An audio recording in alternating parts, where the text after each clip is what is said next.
Okay, welcome back, everyone. You can see a very interesting video. I think it's well done in terms of the pictures and the point that is being made. The point that is being made there is what we have been saying is that there is a greater intelligence, a creator, a being, something that is there that is transcendent, that has created this entire reality around us. Um, okay, let's assume for a moment that a person accepts that. Let's just take it one step further. Okay, let's say you've got people who say, yeah, we accept that there's a creator, there's God, there's something there. It's an intellectual conviction, we accept it. What's next? I mean, so what? What's the implication of that? What's the implication of not accepting it? See the two possibilities. Let's say you've got 10 people who agree that there is some creator, one creator, and maybe they accept the Bible or they accept some scriptures of the world, something like that they accept, and they come to a conviction that there is something. Okay, what's next? How does that mean anything in real life? Does it mean anything in real life? What are its implications in real life? So now I'm going to give you some of my thoughts on this. Just share with you my thoughts, not give you my thoughts, but share with you my thoughts. Would love to hear from all of you. So this is where faith comes into the picture. So faith is a very, very complex concept. It means it has many different interpretations across religion, philosophy, personal relationships, in so many ways. But faith has several like pretty much well accepted aspects. That it is not within the realm of concrete empirical evidence or logical proof. It's not like you can show God in a test tube, as they famously state. It's not a chemical reaction you can do in a chemistry class. So it's not like that. Now, you could say that faith is a type of belief, or it's within the realm of belief, and that is a neuropsychological phenomena. You could make a claim for that, and that is also, there is truth in that. But the experience of faith, which is one's own direct experience, one's own relying, one's own connection with the unknown through scriptures, through a savior, through the prophets, or whoever it might be, gurus or whatever, there is the latching on to the transcendental through faith. Now we come to lots of problems in this. Is faith something that is blind, something that is fake, something that is concocted by the human mind? As some people have stated before in human history, that all these religions were created to control human behavior. They created God. And then that's where the concept of God came to enforce enforce certain kind of morality that Moses or whoever wanted to do. So he created the idea of God, or somebody created the idea of God. Is that what's happened? Is that what's happened? Now, there's very interesting questions. I'm opening it up here for you to look at. Is it true? Take the Greek civilization, or the Greek gods, and goddess Athena and Zeus and all those Athenian gods. Are they actually there somewhere, or they're just man-made? I think in today's world, most of the world would say they're just mythology. It's Greek mythology. We don't say that there's really Zeus somewhere. Maybe there's some parallel in the monotheistic concept. Well, then one could say that the Old Testament, the Hebrew Bible, that talks about God, that's also a myth. It's also a superstition. It's also a human man-made phenomena. Is that so? Now, the people like Richard Dawkins and the atheists, the modern atheists, and the atheists that have come thousands of years back, and everybody in between, they all state that the material world that we see through our senses is the only reality. Or you can extend the senses like microscopes, telescopes, whatnot. But that's the only reality. This notion of God or heaven or Eden or whatever it is, beyond space, time, causality, it's hypothetical, it's man made, and it's been created as a delusion. I'm giving you this viewpoint just so you understand, so you see what that viewpoint is. Okay, so I'm just sharing the viewpoint. I'm not saying this is my viewpoint necessarily, but I want to try to present it objectively, and then I'll make some comments on it also. Is that what's really going on? If you watch the Ancient Aliens series, there's all kinds of shows on there about, they show the spaceships and things like that are in ancient times and what we consider to be gods, and these were aliens. They watch, there's like 18, 19 seasons of those episodes. Is that what happened? That there were aliens who are now worshipped as God or gods? Like in the Hindu tradition, Shiva was there and Krishna and all these. Are they just mythological figures, or are they aliens actually that are worshipped in tradition? Because tradition will create all kinds of things, which I think there's some truth to that also. Tradition can create anything. And particularly due to the lack of video and audio evidence, tradition could potentially create all kinds of things. I'll just give you an example. Take Mahatma Gandhi, who everybody knows Gandhi, but there's so many videos, there's actual audios, there's newspaper articles. It's unlikely that he would be worshipped as a god. Unlikely. But if none of that was there, give another 100 years or even less, he could be made into a God image and worshipped as God because of lack of evidence. Is that what happened with Jesus? Is that what happened with Moses? Is that what happened with Krishna and Buddha and all these other people?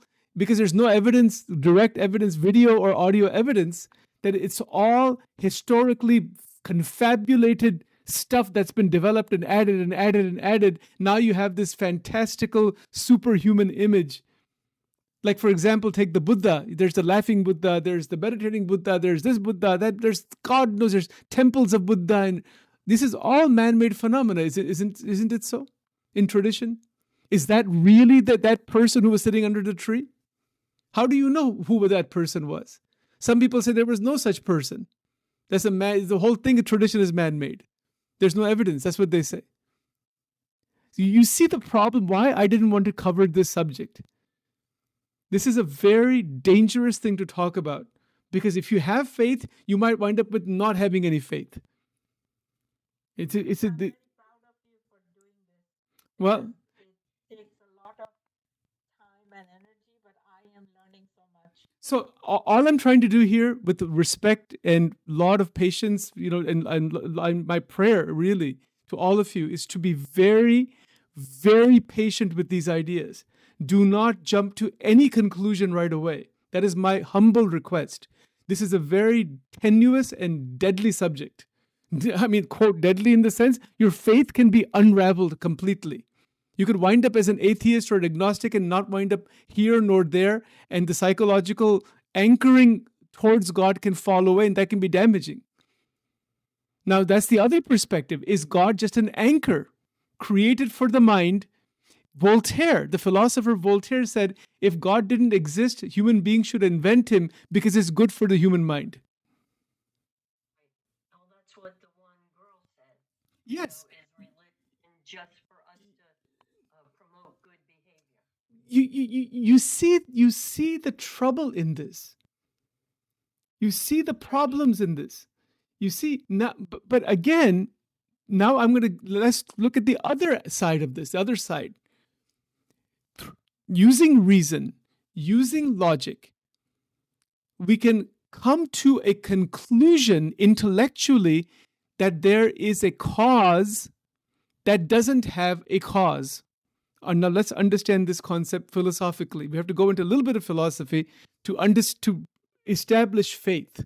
What is meant, before we can understand faith, or even the way I'm going to try to present it here in my own way, but good Lord, I mean, there's no one way to talk about it.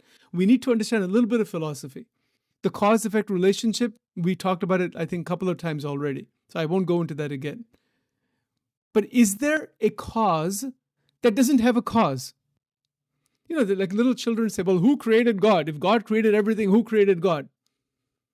This is called the problem of infinite regress. If you're taking notes, technically that's what it's called. It's called the problem of infinite regress.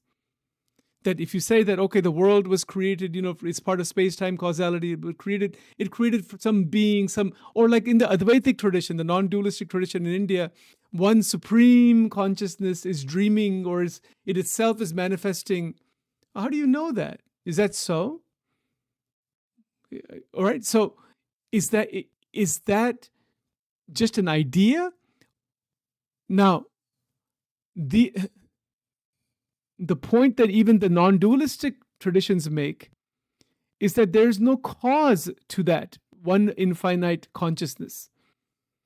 In the monotheistic traditions, Judaism, Islam, Christianity, and the monotheistic strands in other traditions like Hinduism, they would say that God, meaning Bhagwan, the word is Bhagwan in Sanskrit, but see, that's not the best, it's not the exact translation. One can get confused a little bit because that's not exactly what that means. But I won't go into that right now. But the notion of a monotheistic God is there, even in Hindu tradition. So in all of these monotheistic traditions, they are talking about a being, an actual being with form. Usually it's not, you could say there's a transcendent being, but even Jesus is considered to have a form. The prophets in the Old Testament, they were here on earth, so they have a form.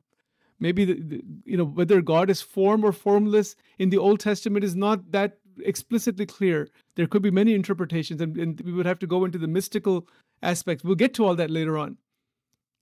But you'll notice the point I'm simply trying to make here is that if our mind is conviction that there is a cause that doesn't have a cause, that would be a leap, a massive leap. It's a leap towards faith, not a leap of faith. Try to understand the difference. It's a leap towards faith, not a leap of faith. You see, I hope you follow that. If Sachin here is convinced through a whole process of logic that there can be a cause that doesn't have a cause because that cause is beyond time, which we talked about in Genesis 1.1. We've already talked about it before. That's what Genesis 1.1 is saying. It's saying that there is the cause of all causes that doesn't have a cause. In the beginning, God created the heavens and the earth. That's the point that is being made in Genesis 1.1. And it is establishing the concept of a monotheistic God. And it did so, now this is a historical point, it did so in a polytheistic world. The world at that time believed in multiple gods. So it went, the society began to transition from a polytheistic belief system to a monotheistic belief system. Now, as time has gone on over thousands of years, there is the intellectual analysis or the justification of the belief. The belief is that there is a one monotheistic God that does not have a cause.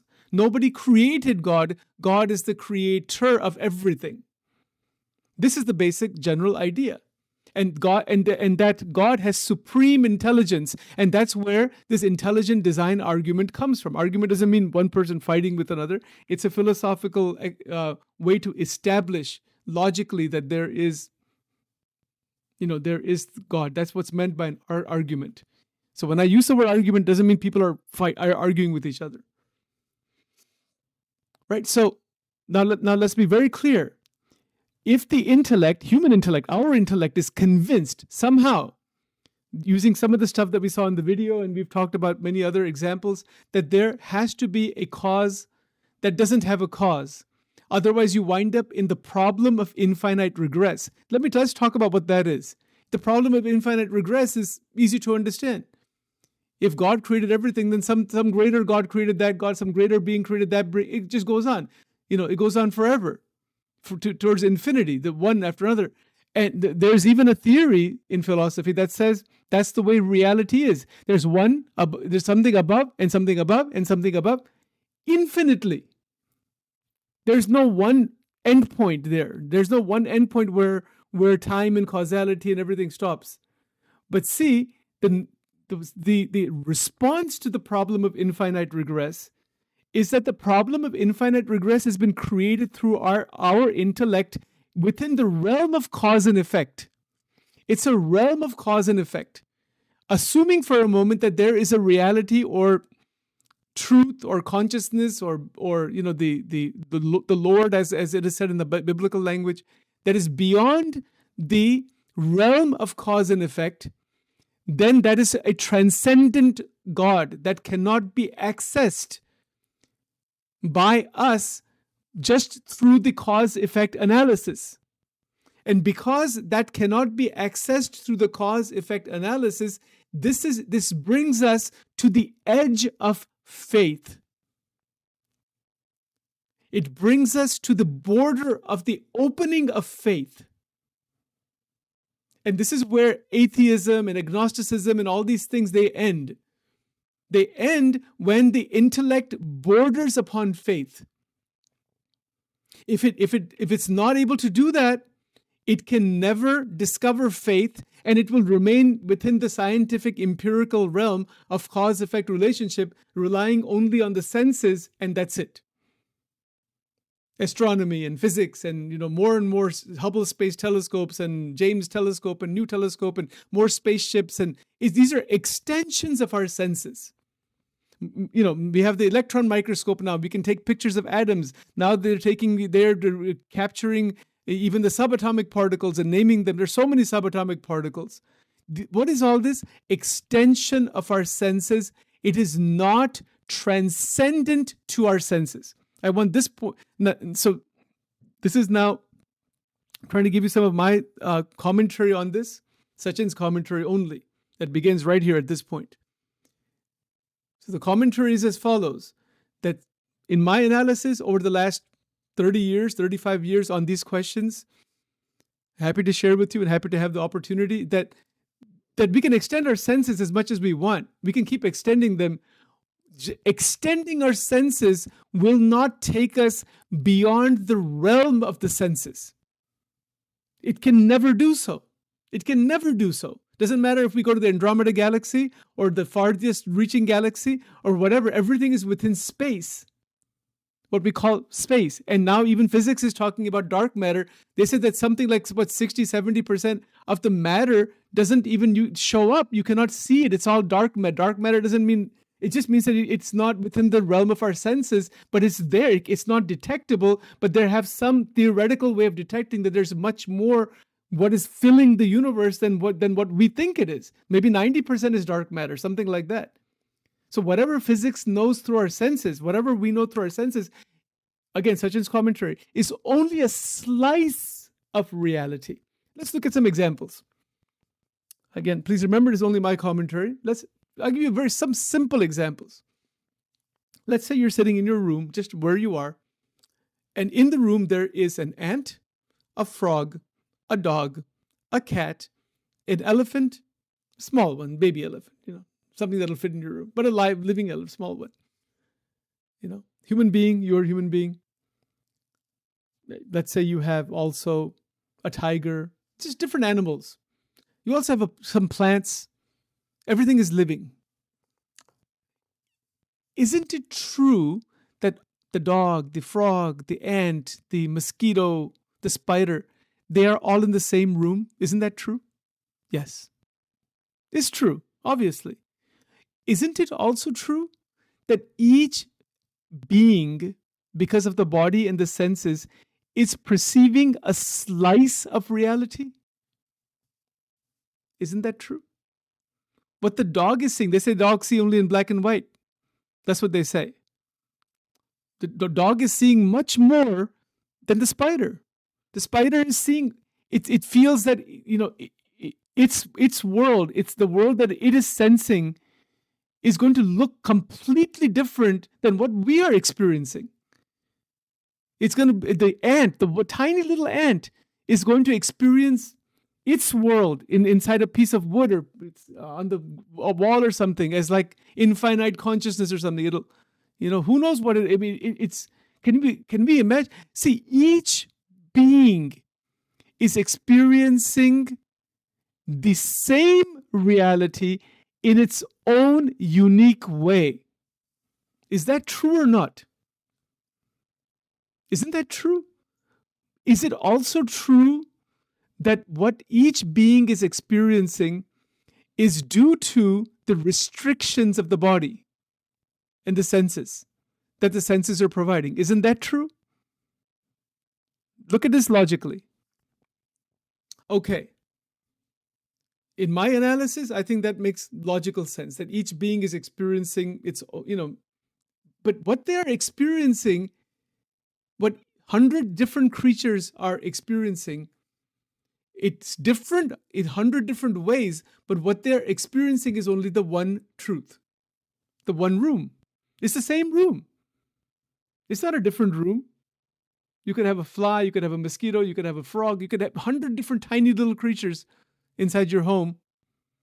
Inside the one room, enclosed room, they're experiencing the same room, but their perspectives are different, their experiences are their own, their bodies are different, but the room isn't different. Okay. So similarly, when we are trying to extend our senses through scientific methodology, all we are doing is expanding our vision of what is already there.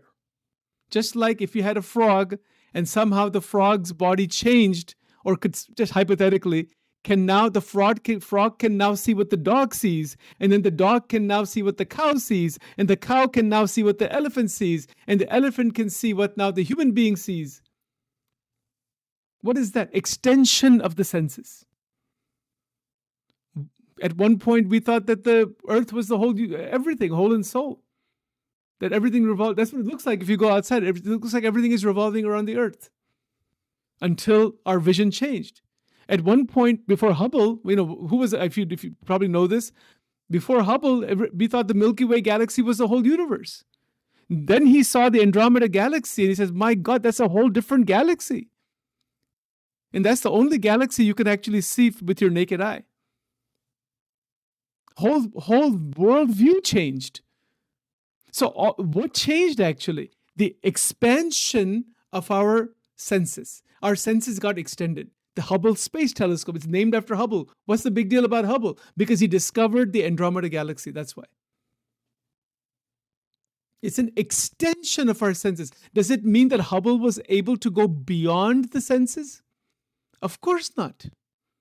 Of course not. And this is where actual religion and spirituality begins, by this fundamental truth that we cannot discover that which is beyond our senses by extending our senses. Impossible. Doesn't matter how powerful microscope we make, electron microscope or the Large Hadron Collider or whatever we discover, it's a discovery within the realm of our senses. That which is beyond the realm of our senses, now that brings us to, in philosophy, what is called phenomenology. I don't want to get too technical here. It's already 7:47. And we could spend hours on this stuff. It's just, but I don't want to lose my train of thought here. It brings us to an internal journey. This is an external journey, the extension of our senses, telescopes, microscopes, space shuttles, more scientific knowledge, more biological study, more botany and zoology and physiology and more medical science. This is all external study. And that study is also part of the human intelligence. Don't forget, human intelligence is responsible for dominating this entire world. But now, if we want to discover, who am I? Where did this world come from? Is there a cause beyond all causes? And is there truth or consciousness or reality that is transcendent to the senses, the only approach a person would have is to go inward. I would love anybody to challenge me on this. I would love to hear a challenge to this point of view. There's no other approach. And then even when we say inward, we could say revelation from the Abrahamic traditions. We could say that Moses had to climb the mountain and then maybe he was doing some meditation. We don't know what he was doing. So somehow that revelation came to him. Maybe it was just, some transcendent being revealed, but that is a mystery what that is. We can go into that if we want. Or like in the Eastern tradition, the way the mantras were heard, the different sounds and different omkar and other things like that were all heard. And because of that, that's a revelation. Something opened. Let's put it this way. An opening happened beyond our normal senses. Like, for example, Moses going to Mount Sinai and he sees through the burning bush, God speaks to him. This is how it is described. Well, what is that? It's something transcendent to the normal senses. We don't know, what is that divinity? We use in tradition, we use the words divine, divinity, holy, the holy of holies and the high, the most high, and all this language is there. But what exactly are we talking about? Is it something that is transcendent to the senses? And if that's the case, why and how, where and when did Moses actually have that? How can that be? What was that actually? Or now in today's world, now I'm going to show you another. Now this is not my perspective. I'm just going to try to present this objectively. If you go to psychiatric hospitals, because I have actually gone into to help some patients at Rockford Inpatient Psychiatric Hospital. I want to share something with you about this very strange experience. Some of the people there are heavily medicated. Most of them they're inpatient in the inpatient unit, and they pretty much have lost their mind, unfortunately. But my experience was that there's just something so odd about being there. The experiential dimension.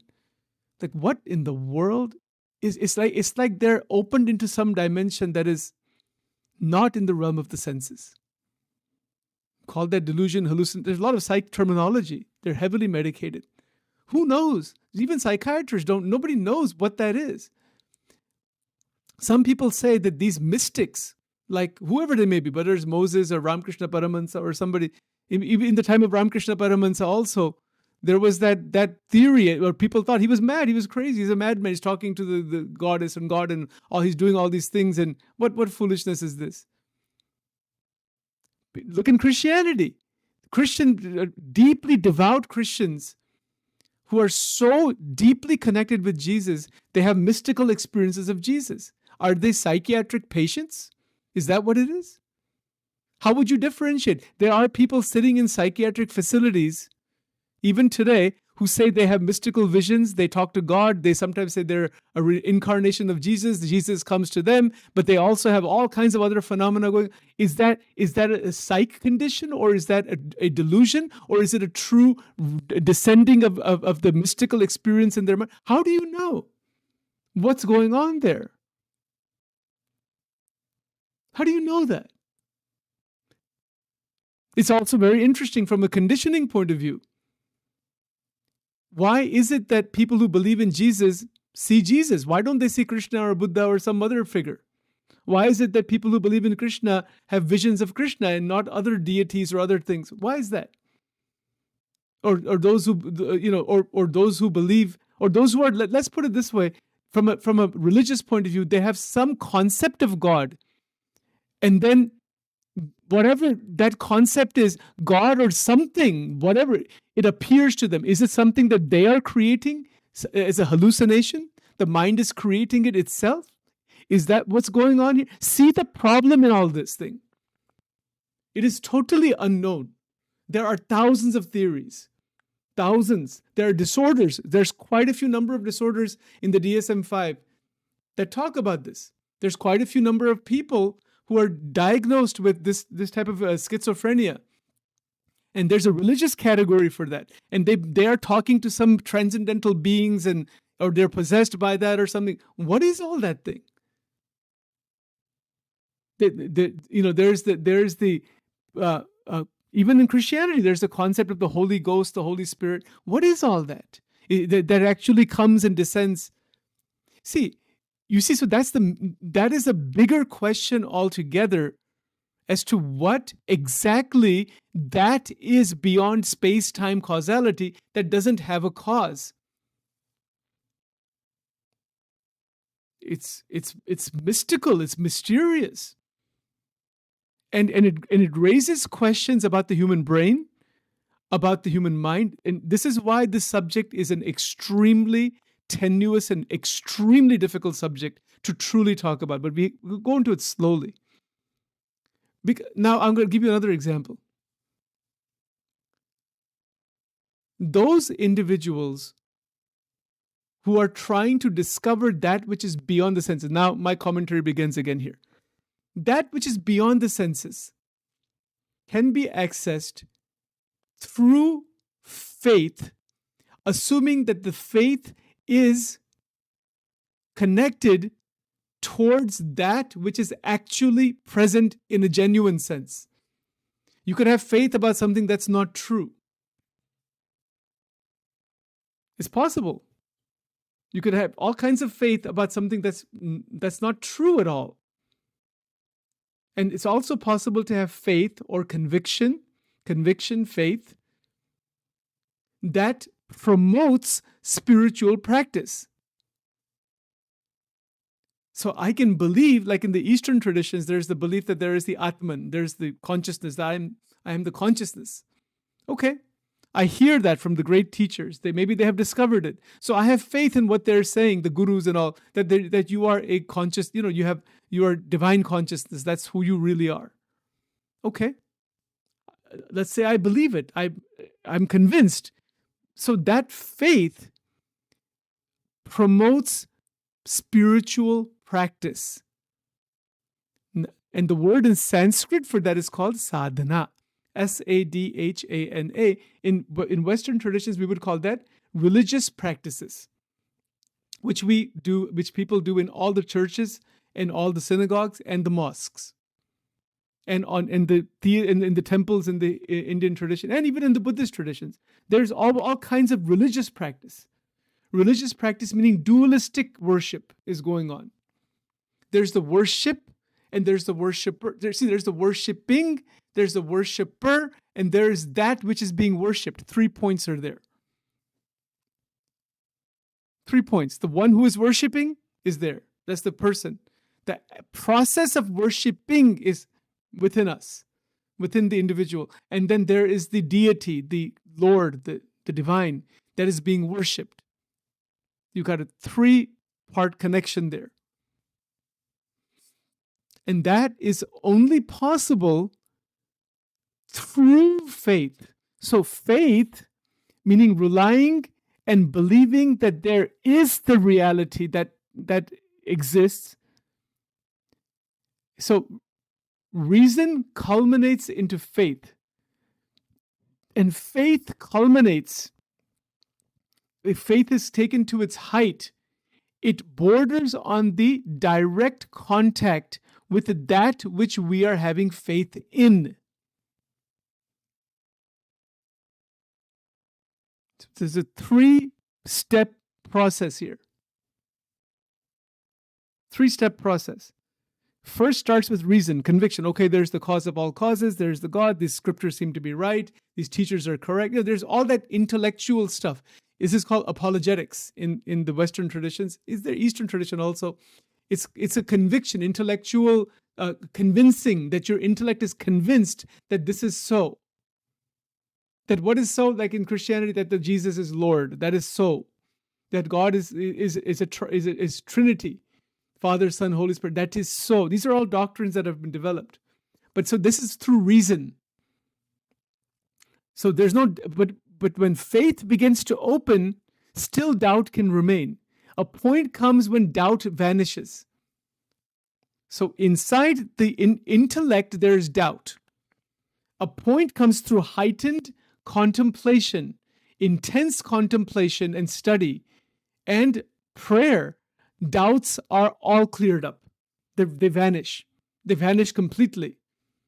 And and faith begins to blossom like a beautiful flower. But it has to be faith in that which actually exists, not in faith in something that doesn't exist. But the theory is, one theory is, if the search is genuine, automatically, by grace, the right circumstances will appear so you can reach the destination. That is a theory, at least. These are all very big, protracted issues, protracted ideas. I'm trying to figure out how to put this in small. We would need hours and hours and hours to talk about this. But in summary, and then as faith grows through heightened contemplation, take the Bible, for example, like a Jewish person who's just deeply into the scriptures, has thoroughly gone through them and backwards and forwards, and is so energized and convinced, is brimming in that consciousness of that tradition. That is the aim of each of the traditions, to be brimming in that life, in that world. See, I'll put it to you this way. That brings me to another point. We need another hour, another 2 hours here. Take Stephen Hawking. You know, there's a movie that's made about his life also. Stephen Hawking. He's gone now, but he was, had this physical defect, considered one of the topmost physicists in the world in modern era. So he was living in a world of physics, like Einstein living in a world of physics, eating, breathing, drinking, it doesn't matter. He's connected to physics somehow. He's living in that world. A musician, like Mozart, they're living in the world of music. It's not like they're just practicing a little to give a concert once in a while. It's not like that. They're eating, breathing, sleeping, dreaming. It's the one thing that they're in that world. People who have tried to realize God, not just believe in God, realize God, they begin to live in a world created by the tradition. Like the nuns, like the Pope, like the Christian monks, the friars, and the renunciate community in all the traditions. Every tradition has the renunciate community, the Carmelite nuns, the sadhus in India. They've renounced the world. They have restricted their contact with the material world, and they want to keep their attention completely on God. That is their aim. So there's a community of people that supports them. They're usually very respected. They live very frugal, very limited. They don't possess anything. They don't have any possessions. Think about that. So they renounce. They let go of so much. And in doing so, what are they hanging on to? Only God. They get food, water, clothing, shelter, and they serve the community, and they hang on to God, and that's it. They're not concerned about family they have left the family. So what are they trying to do? They are entering deliberately into a world that has been created in that tradition, specifically to try to open the doorway into the transcendental reality. Maybe they can, maybe they can't. It's a world that they live in. Okay, and so on that point, we'll have to pick it up next time because it's already 8:02. I don't want to overburden too much. Otherwise, the thing in this about this thing with me, once we start this thing, it's very hard for me to stop because it'll jump from one thing to another, to another, to another, and I will not want to stop it. So I'll have to stop it here for now because it is a most. I'm glad you're stopping it because my head was now blowing up. It's It's what? it's too. What